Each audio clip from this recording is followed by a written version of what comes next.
Hola, buenas tardes. ¿Pueden ver mi pantalla? Sí, ya se visualiza. Excelente. Buenas tardes, compañeros y maestra. El día de hoy, vamos a exponer sobre el estudio técnico en conjunto con mis compañeros Aguilar Alejandro Chino, Hernández Tapia Diego Edgar, González Manríquez Hugo Gabriel, Moreno Morales Brian, Rodríguez Salazar Pedro Yael, Pérez Ramírez Vicente Alejandro, Torres Hernández Cintia Lisset y su servidor Gonzalo González Contreras para servirles. En introducción tenemos que el estudio técnico tiene como objetivo determinar las características de la composición óptima de los recursos que harán que la producción de un bien o servicio se logre eficaz y eficientemente. El resultado de este estudio puede tener la mayor relevancia que cualquier otro en la magnitud de los valores que se incluirán para la evaluación. Cualquier error que se cometa en este estudio podrá tener grandes consecuencias sobre la medición de la viabilidad económica.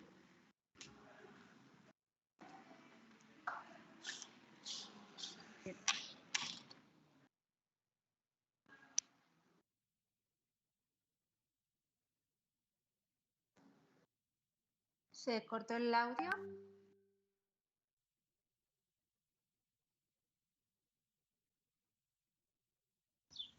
Siguiente, por favor.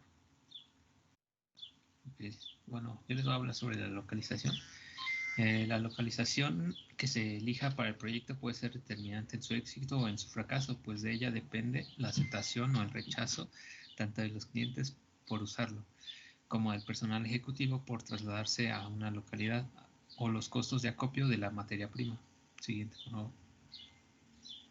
La ubicación más adecuada será la que posibilite maximizar el logro del objetivo definido para el proyecto, como cubrir la mayor cantidad de población posible o lograr una alta rentabilidad. La selección de la localización del proyecto se define en dos ámbitos, el de la macrolocalización y el de la microlocalización. Siguiente, por favor. Ok, bueno, en primera instancia vamos a tener lo que es la macrolocalización y esta se refiere a elegir la región o zona donde se planea desarrollar el proyecto. En el proceso de selección para la macrolocalización es muy importante considerar 1. La ubicación del mercado del consumo, 2. Las fuentes de materias primas y 3. La mano de obra disponible. Siguiente, por favor. Ahora, sobre la microlocalización, esta determina el lugar específico dentro de la macrolocalización donde se instalará el proyecto. En el proceso de selección para la microlocalización se debe considerar la cercanía con el mercado consumidor, la infraestructura necesaria para el óptimo funcionamiento del proyecto y los servicios necesarios para el óptimo funcionamiento del proyecto. Los ámbitos de la macro y microlocalización deben ser valorados en conjunto para obtener la localización más adecuada. Se dispone de dos métodos para elegir eficientemente lo que es la localización. Siguiente, por favor. Gracias. El primero de estos métodos es el método cuantitativo, el cual en este método se considera un análisis de los costos de transporte, materia prima, materias y etcétera. El objetivo es reducir al mínimo los costos necesarios para satisfacer los requerimientos de demanda y abastecimiento de materiales. Entre sus ventajas se tiene, es un método preciso e imparcial. Los datos llegan a una matriz oferta-demanda u origen-destino y se escoge el sitio con menores costos. Pero se deben considerar también las siguientes desventajas. Los costos de transporte como una función lineal del número de unidades que se envían o se requieren. La oferta y demanda se deben expresar en unidades homogéneas.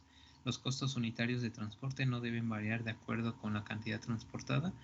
La oferta y demanda deben ser iguales. La cantidad de oferta y demanda no varían en el tiempo y considera solamente el costo de transporte. Siguiente, por favor. En cuanto al método cualitativo, este consiste en desarrollar una lista de factores relevantes, asignar un peso a cada factor para indicar su importancia relativa. El peso depende exclusivamente del criterio del investigador. Otro punto es asignar una escala común para calificar cada factor, calificar cada sitio potencial de acuerdo con la escala designada y multiplicarla por el peso asignado. Y por último, sumar la puntuación de cada sitio y elegir el de máxima puntuación. Otro aspecto importante es el tamaño óptimo de la planta. Es una parte fundamental del estudio técnico que sirve para determinar el monto de las inversiones y el nivel de operación que se puede permitir. También permite estimar los costos de funcionamiento y los ingresos proyectados. Es una pieza clave para el diseño de la planta y se debe considerar los siguientes aspectos: el mercado existente en relación a la distribución geográfica de la demanda potencial y satisfecha. Esto quiere decir que se debe analizar la competencia que ya existe en la zona en relación a la demanda potencial y satisfecha para aprovechar el espacio de esta demanda. Las restricciones de la tecnología, que se refiere a que se deben analizar las tecnologías existentes y que estén disponibles para maximizar la producción y la calidad en un espacio óptimo. También se debe tomar en cuenta la disponibilidad de capital, que es indispensable para tomar la decisión del tamaño, pues se debe maximizar el espacio en relación al capital disponible. También se debe determinar las áreas de trabajo necesarias. Esto se determina en base a realizar la determinación de los equipos, mano de obra y la definición de los procesos. Esto se basa en que se debe calcular el área mínima necesaria para producción y posteriormente analizar las diferentes áreas no relacionadas con producción. Siguiente, por favor. La distribución de la planta se refiere a las áreas de trabajo necesarias que ya fueron analizadas, se deben distribuir en el espacio disponible de forma que se minimicen los recorridos de materiales y personal y que mantenga la seguridad y bienestar del personal. La distribución que se proponga debe considerar siempre la posibilidad de crecimiento y tomar en cuenta futuras expansiones. Siguiente, por favor. Para realizar la distribución, por lo general se utiliza el método de distribución sistemática de las instalaciones de planta, o SLP por sus siglas en inglés. Este consiste en obtener un diagrama de relación de las actividades entre las áreas, el cual se forma a partir de códigos de cercanía y códigos de razones para dichas relaciones. Siguiente, por favor. Aquí presentamos estos códigos en el que están codificados por letra y el número de líneas que se va a presentar en un diagrama. Como podemos ver, están mostrando las relaciones que tienen las áreas y las razones por las que tienen esas relaciones. Siguiente, por favor. Aquí tenemos un ejemplo de este diagrama en el que se muestra una relación ejemplo de cada área que se define. Aquí son 10 y la información que representa cada dicha relación. Se debe seguir en diagonal las líneas que salen de cada área para encontrar en su vértice con otra área la información requerida para su relación. Este diagrama nos expresa las relaciones y las cercanías y el porqué de esas cercanías. A partir de este diagrama se puede construir un diagrama de hilos que se representa con el código de líneas que mencionamos anteriormente. Siguiente, por favor. Este es un diagrama ejemplo de hilos, el cual representa la información obtenida en el diagrama anterior. Y bueno, a partir de este diagrama ya podemos empezar a definir las áreas que deben estar cercanas o no. Y a partir de este diagrama se puede proponer un plano a escala en el lugar seleccionado y en el espacio disponible que muestra la distribución de las áreas basándose en la información obtenida. Siguiente, por favor. Aquí tenemos el ejemplo de este diagrama a plano a escala y está basado en los diagramas anteriores. Si observamos a detalle este ejemplo, podemos observar que las relaciones que se mostraron se respetan para optimizar el diseño de la planta.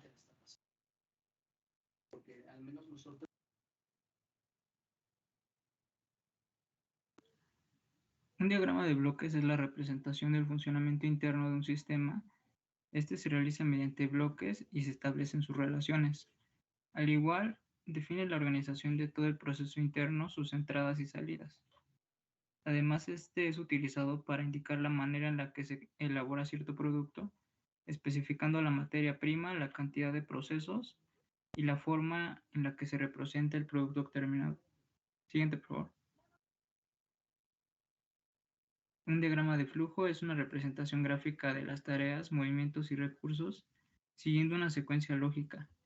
Esto permite visualizar los requisitos o actividades que preceden y suceden a las demás durante el proceso y la relación lógica entre las mismas. Estos son considerados en la mayoría de las empresas como uno de los principales instrumentos en la realización de cualquier método o sistema.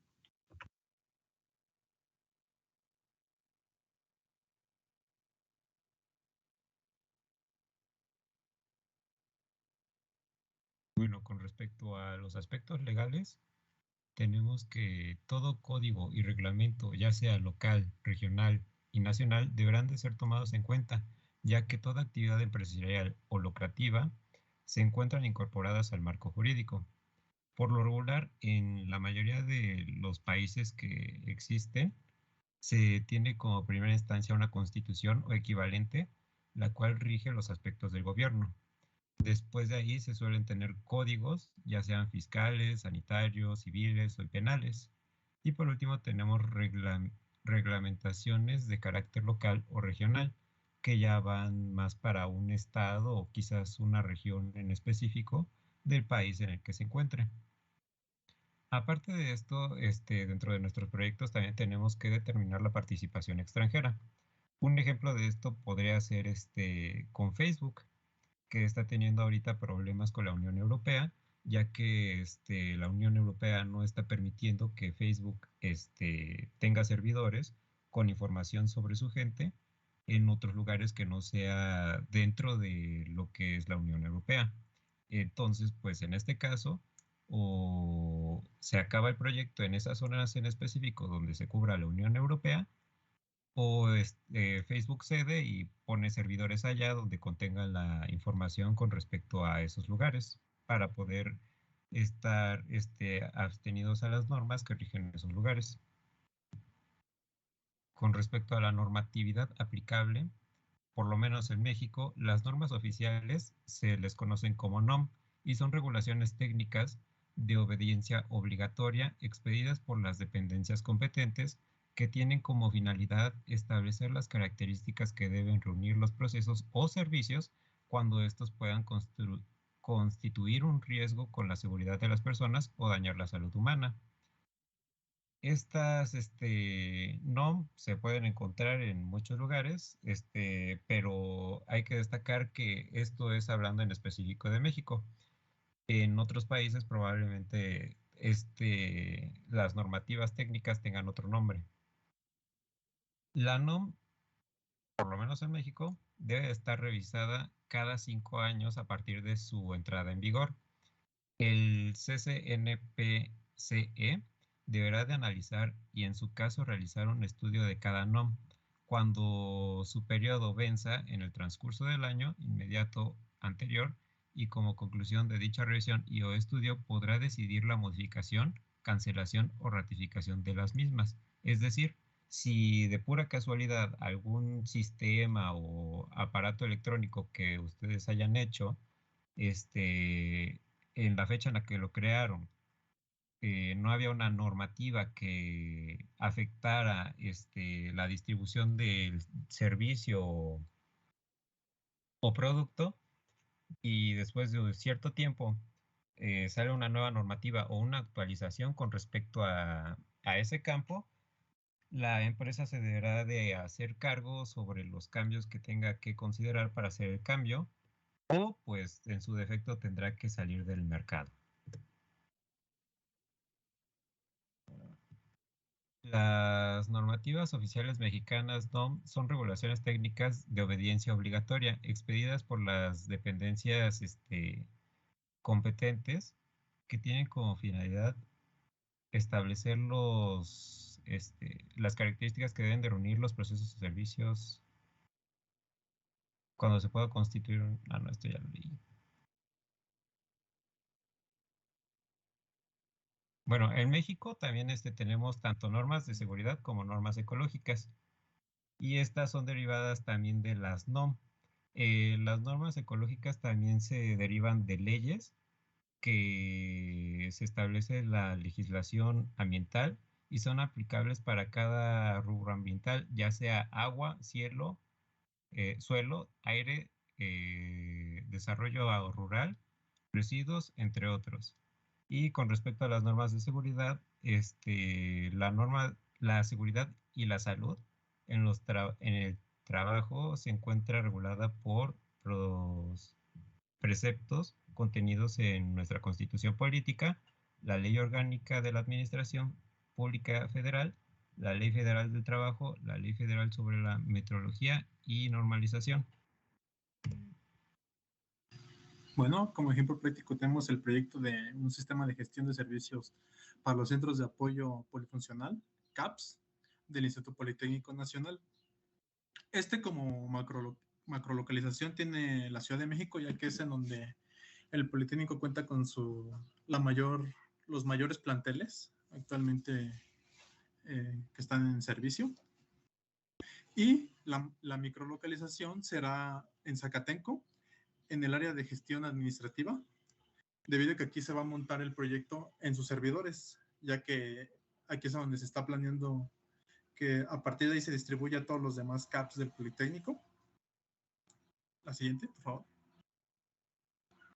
La distribución de planta que tenemos actualmente es una aproximación de los CAPs que hay en todo el Politécnico, ya que principalmente sus mayores servicios que ofrecen son salas de cómputo, cubículos, fotocopias, sanitarios y artículos escolares. Esta distribución es la que estamos utilizando para el proyecto, ya que en esto nos estamos basando para el funcionamiento, ya que en las entradas es donde se llevará a cabo el registro para ser atendidos por el sistema web que se está organizando. Y en la salida será el proceso en donde se recaudará la información del alumno sobre cómo fue su servicio y si actualmente el personal está laborando como se debe. La siguiente, por favor. En este diagrama de bloques ejemplificaremos el uso que se va a usar, bueno, el uso que va a tener la aplicación en tanto a lo que se refiere al diseño web.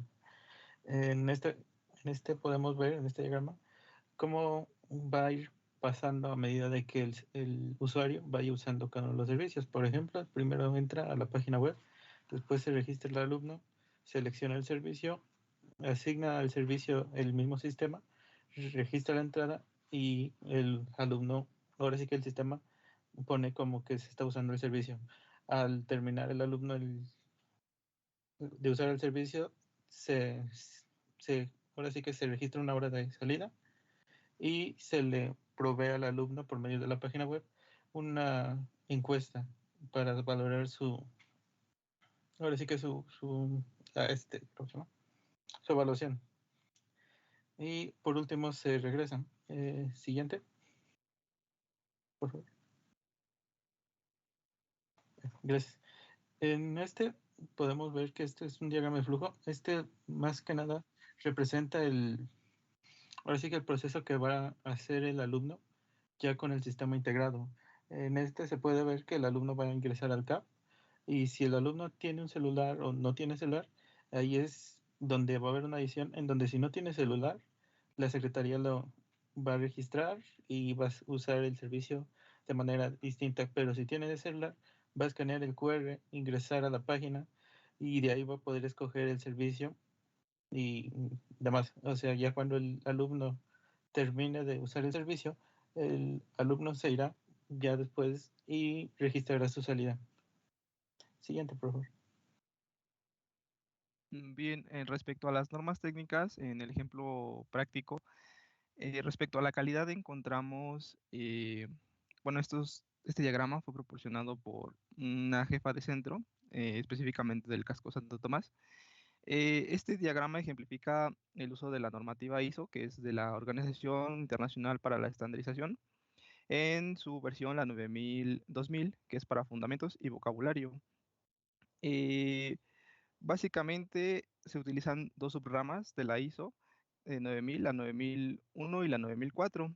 En la 9001 se especifica pues, las actividades necesarias que se deben llevar a cabo para el control y el funcionamiento de un sistema de gestión, en este caso pues para los centros de apoyo. Aparte pues se especifican mediante estas normativas que son ahí aquí la tengo, las normas de apoyo, la 19011, la 10017 y la 10012. Se especifican básicamente los lineamientos para la elaboración de documentos, para el procedimiento para el control de documentos y para el procedimiento de control de registros. Por último, la siguiente, que es la 9004, lo que hace es la mejora de desempeño. Aquí se especifica pues básicamente un procedimiento general que se debe llevar para evaluar la satisfacción del cliente Y en este caso, pues para los centros somos nosotros, somos los usuarios finales, que somos los alumnos. Siguiente, por favor. Tenemos como otra norma técnica las de seguridad. Estas las tomamos en cuenta nosotros, igualmente son de la ISO, pero en su rama de la 27000, que es para la gestión de seguridad de la información. En esta rama de la 27000, pues básicamente se establecen lo que son las buenas prácticas respecto a la implementación, el mantenimiento y la gestión de sistemas de información. La ISO 27001 pues especifica básicamente los requerimientos, como el nombre lo indica, necesarios para implementar y gestionar sistemas de información. Como dato adicional, esta norma pues sí es certificable. En este caso, pues en este caso práctico, no estamos buscando una certificación, sino más bien un marco de referencia para pegarnos a las buenas prácticas. La ISO 27002, como bien lo expliqué hace un momento, especifica lo que son las buenas prácticas y es a través de controles, estructuras en dominios y de más de 30 objetivos en los que se especifica cómo llevar pues un buen sistema de información que sea pues seguro. Y por último tenemos la 27005. Esta 27005 lo que hace es el análisis de la gestión de riesgos vinculado pues a los sistemas estos de información para establecer metodologías que se puedan utilizar para pues como el nombre lo dice, análisis de riesgos, ¿no? Siguiente, por favor. Bien, los aspectos legales. Como parte de este proyecto que estamos haciendo, pues es una página web. Entonces, actualmente cualquier página web que se encuentre pues, en línea debe contener un aviso de privacidad integral. Aquí pues tenemos un ejemplo. Se especifica básicamente el sujeto, ya sea pues una persona moral o física, persona moral o física, sí. Pues establece que aquí el responsable pues es la Dirección de Administración de Servicios a Estudiantes mediante pues el nombre de nuestro sistema, que es el SpeedCap System. Se establece pues un domicilio, que es el que anteriormente habían mencionado, que es la base de operaciones del edificio de gestión estratégica en Zacatenco. Aparte, pues se especifica el portal por el que se accede, en este caso pues es un localhost, y pues se especifica básicamente lo que es el responsable de uso, la protección de los datos y respecto a la información que se le da. Siguiente, por favor. Pero en general, ¿qué debería contener un aviso de privacidad? Lo que debería de contener es básicamente el qué datos se utilizan, cómo se utilizan, a quién se comparte la información, cómo se podría acceder a una solicitud para dar de baja mis datos y que no puedan seguir siendo utilizados. Este no es tan importante, que es el uso de tecnologías para rastreo, pero es útil para medir si alguna página web pues hace uso de algoritmos o de algún medio para rastrear información. Y por último, el cómo se puede dar a conocer los cambios sobre los avisos de privacidad. Siguiente, por favor. Como conclusión, tenemos que el objetivo de un estudio técnico es determinar lo posible que es brindar un servicio o producir un producto, demostrar que se encuentra la tecnología de producción y que no existe un impedimento para elaborar dicho producto. Esto se analiza con 3 aspectos generales, el cuales son el tamaño, que es cuánto se va a producir, la localización donde se va a producir, y la ingeniería, el cómo se va a producir, con qué tecnología, la organización y los procesos que se llevarán a cabo. Como se dijo anteriormente, sin este estudio cualquier tecnología que se realice no podría ser la adecuada o la localización podría aumentar los costos, la capacidad instalada podría no ser suficiente o ser demasiada, esto llevándolo al fracaso del proyecto que se quiera elaborar. Bien. Y estas son nuestras referencias y sería todo. Gracias por su atención.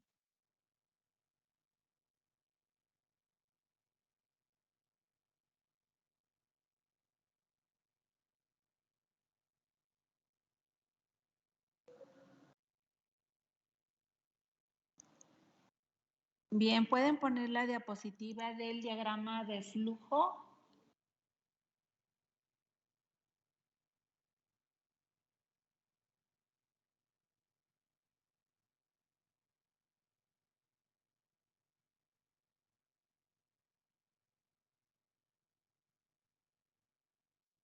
¿Esta o la otra? No, sí, el de flujo.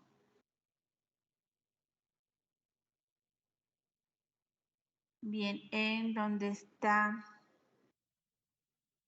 la toma de decisiones, les falta poner el no y el sí.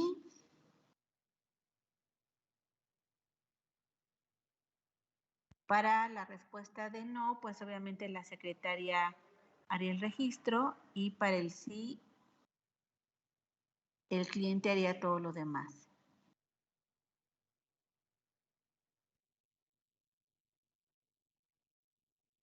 Ahí nada más es cuestión de que lo agreguen para que esté completo su diagrama de flujo. Sí, profesora. Bien, y es importante porque implica la toma de decisiones. Bien, ese sería todo el comentario. Muchísimas gracias.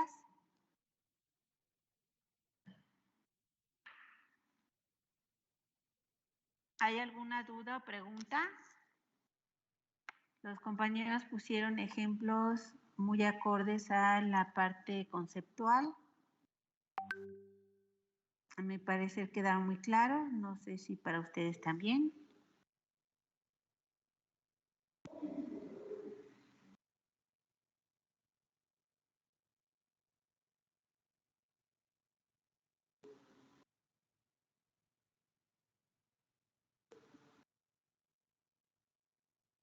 Bien, en el caso de la distribución de la planta, sí tienen que elegir dónde estaría su ubicación legal.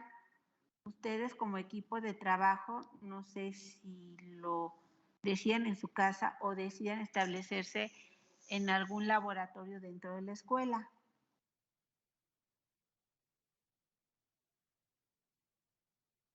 Si es dentro de su casa, pues tendrían que hacer las adaptaciones pertinentes del lugar en donde estén.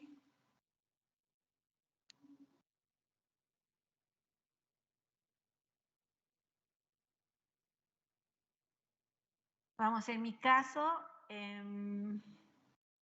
yo tuve que hacer mi oficina cuando di clases a distancia desde casa, donde había una parte de la sala. Entonces segmenté esa parte, obviamente metí o acomodé los muebles de determinada forma para que pudiera funcionar la sala como oficina. Y que, bueno, cuando quisieran ver la tele estuviera la gente allá y yo en un lugar apartado en relación al ruido, en relación a las personas. Y bueno, con una entrada y salida, digamos que oficial, y una salida de emergencia, que obviamente esa regularmente está cerrada. Pero sí tuve que adaptar todo mi espacio para generar una pequeña oficina en lo que es la sala de mi casa. Y obviamente está independiente de mi cuarto, está independiente del comedor. Y obviamente tengo que salir de ese espacio para ir al sanitario. En la casa hay 2 sanitarios, uno arriba y uno abajo.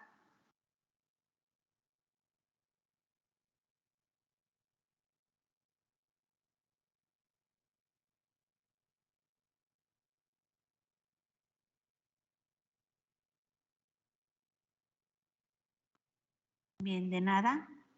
Y de igual manera, digamos, todos los libros que tenía y papelería que tenía en mi cuarto, que era donde antes trabajaba, pues obviamente también lo bajé. Y donde es la sala, pues puse 2 libreros. Uno para lo de la casa y otro obviamente nada más para mis textos o libros que ocupo. Entonces sí, adaptarlo según las condiciones del proceso que ustedes van a realizar. Obviamente también tuve que comprar capital fijo, como es la impresora, ¿no? Lo que son los suministros o cartuchos. poner una nueva conexión ahí para poder conectar tanto la computadora, la impresora y una lámpara especial que también puse para poner el celular y que me alumbre tanto para el celular como para la computadora, ya cuando se acaba la luz natural, que obviamente considere la luz natural en relación a dos ventanas, de lado y de frente. Entonces, todo ello implica lo que es la distribución sistemática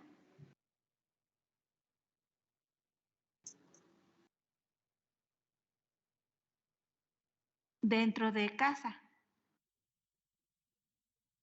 Y bueno, ¿por qué lo hice así? Porque finalmente si citaba a alumnos del servicio social o alguien externo, pues no tuvieran que recorrer toda la casa para poder llegar y aparte entrar a una zona tan íntima como es mi recámara, ¿no?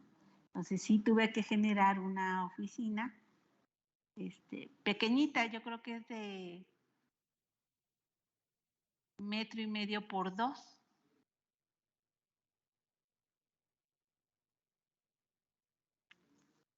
Bien, ¿alguna otra duda o pregunta?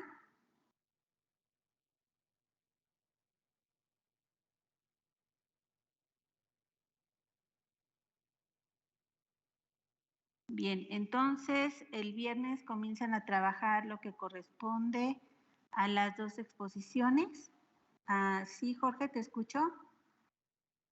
Bueno, es que lo mío no es pregunta, profesora, pero llegué como 5 minutos tarde y no pasé lista. Bien, si me dices tu apellido. García Garrido.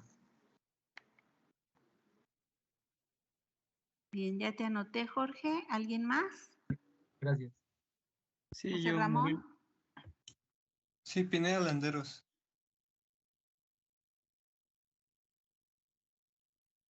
Bien, gracias. ¿Alguien más? Brian. Moreno Morales.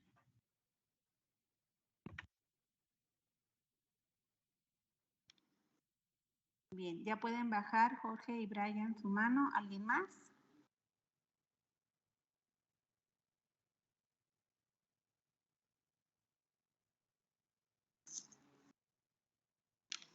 Bien, entonces les recuerdo que deben de subir sus presentaciones en la sección de archivos. Nada más han subido 2 equipos. Recuerden que de ahí saco la segunda calificación. Entonces, nos vemos el próximo lunes. Muchísimas gracias. Síganse cuidando y estén al pendiente de las indicaciones que nos den las autoridades. Gracias, profesor. Hasta luego. Gracias, Hasta luego. profesora. Hasta luego. De nada, Andrés. Gracias, Hasta profesor. luego.